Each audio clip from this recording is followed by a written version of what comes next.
எல்லாருக்கும் வணக்கம். Welcome to Srinivasam சமையல். இன்றைக்கி நம்ம சேனலில் ரவா கிச்சடி எப்படி பண்ணுறதுன்னு பார்க்கலாம். இப்போ முதல்ல அதுக்கு தேவையான பொருட்கள் என்னென்னு பார்ப்போம். தேவையான பொருட்கள், ஒரு பல்லாரி வெங்காயம் எடுத்துக்கோங்க, பெரிய சைஸ் பொடியாக கட் பண்ணிக்கோங்க. 2 தக்காளி பொடியாக கட் பண்ணிக்கோங்க. ஒரு கேரட் சின்ன சின்னதாக வெட்டிக்கோங்க. அதே மாதிரி ஒரு பெரிய உருளைக்கிழங்கு இந்த மாதிரி கட் பண்ணிக்கோங்க. இப்போ தாளிக்கிறதுக்கு உண்டான பொருட்கள் பார்க்கலாம். 1 ஸ்பூன் அளவுக்கு கடுகு, 1.5 ஸ்பூன் அளவுக்கு கடலைப்பருப்பு, 1 ஸ்பூனு சோம்பு, 2 மிளகாய் கட் பண்ணிக்கோங்க, ஒரு 2-3 கொத்து கருவேப்பிலை, காஷ்மீரி சில்லி பவுடர் 1/4 ஸ்பூன், குழம்பு மசாலா பவுடர் 1 ஸ்பூன் எடுத்துக்கோங்க. இது எல்லாமே தாளிக்கிறதுக்கு.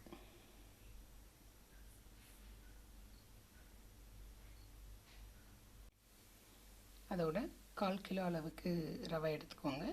2 ஸ்பூன் நெய் எடுத்து வச்சுருந்த ரவையை நல்லா வாசனை வர்ற அளவுக்கு வறுத்துக்கோங்க. போதும்.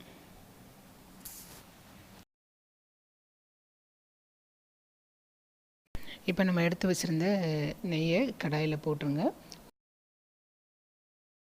நம்ம எடுத்து வச்சுருந்த கடலைப்பருப்பு போட்டு லைட்டாக வறுத்துக்கோங்க.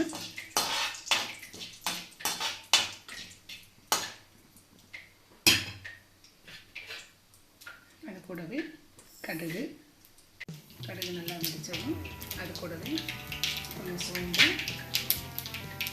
எடுத்து வச்சுருந்த பச்சை மிளகாய், கருவேப்பிலை எல்லாம் போட்டு நல்லா ஃப்ரை பண்ணிக்கோங்க. எடுத்து வச்சுருங்க ஒவ்வொரு காய்கறிகளும் அதில் சேர்த்துக்கணும். முதல்ல வெங்காயம் சேர்த்துக்கோங்க.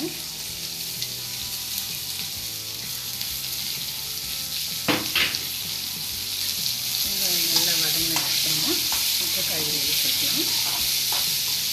நல்லா வதங்கிடுச்சு. அது கூடவேவும் நம்ம கட் பண்ணி வச்சுருந்த உருளைக்கிழங்கு, அப்புறமா கேரட், அது கூடவேவும் தக்காளி எல்லாத்தையும் போட்டு நல்லா வதக்க ஆரம்பிச்சுங்க.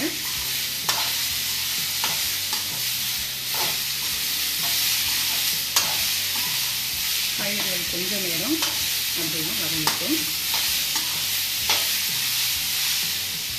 பாருங்கள், காய்கறிகள்லாம் நல்லா வதங்கிடுச்சு.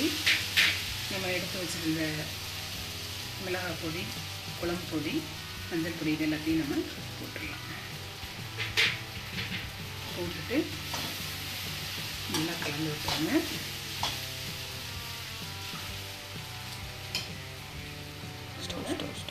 கிச்சடிக்கு தேவையான அளவு உப்பு போட்டு நல்லா கலந்து விட்டுட்டு இந்த காய்கள் நல்லா வேகிறதுக்கு இன்னும் கொஞ்சம் வேகிறதுக்கு உண்டான அளவுக்கு தண்ணி ஊற்றிக்கோங்க. இப்போ 1/4 கிலோ ரவைக்கு 1/2 லிட்டர் தண்ணி பிடிக்கும். தண்ணி ஊற்றி கொஞ்சம் 5 மினிட்ஸ் வேக விடுங்க. கிட்டத்தட்ட 1/2 லிட்டர் அளவுக்கு தண்ணி பிடிக்கும். நல்லா காய்கள் கொஞ்சம் வேகட்டும். 5 நிமிஷம் போல் ஆயிடுச்சு. நல்லா தண்ணி கொதிக்க ஆரம்பிச்சிருச்சு. இந்த ஸ்டேஜில் நம்ம எடுத்து வச்சுருந்த ரவையை கொஞ்சம் கொஞ்சமாக மெல்ல போட்டு அப்படியே கிளறுங்க. கட்டி தட்டிடாமல், அதனால் கொஞ்சம் மெல்ல போட்டு கிளறுங்க. நல்லா கலந்து விட்டுட்டு அதுக்கப்புறம் ஒரு மூடியை வச்சு நல்லா மூடி வச்சுருங்க. ஒரு 3லேருந்து 5 நிமிஷம் வரைக்கும் அப்படியே நல்லா ஸ்டீம்லேயும் குக் ஆகட்டும்.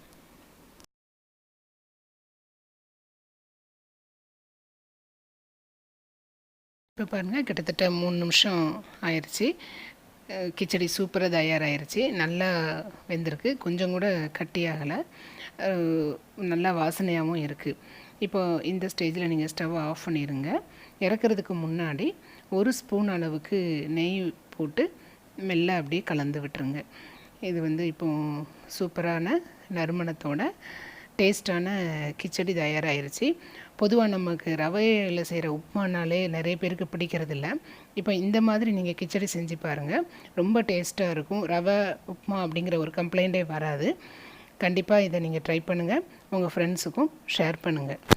ஸ்ரீனிவாசம் சமையலுக்கு சப்ஸ்கிரைப் பண்ணுங்கள்.